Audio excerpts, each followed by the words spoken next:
দেখো বন্ধুরা, তোমরা দেখতে পাচ্ছ যে theatre style caramel popcorn ready আমার। তো আমি তোমাকে বাকি প্রসেসগুলো বলে দিচ্ছি। যেহেতু আমার একটুখানি ভিডিও শ্যুট করতে প্রবলেম হচ্ছে, তো আমি তোমাদেরকে এক্সপ্লেন করে দিচ্ছি। লাস্ট পার্ট অবধি আমরা দেখেছিলাম যে বাবলসগুলো আসছে, সেরকম দেখেছিলাম। এবার বাবলস আসার পর আমরা গ্যাসটাকে অফ করে দিয়ে এই যে এখানে আমার ক্যারামেলের স্যুপটা ছিল, এটাকে আমি সাইডে করে দিলাম। করে এই স্যুপটা আমরা এটার মধ্যে ঢেলেছিলাম, মানে এখানে আমার পপকর্নটা রেডি ছিল।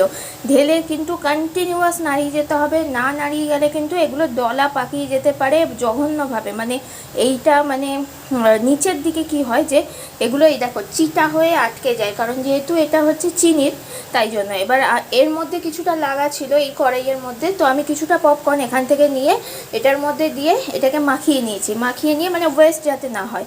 তো এভাবে আমার রেডি। ভালো লাগলে তোমরা সাবস্ক্রাইব, লাইক, শেয়ার করে দিও।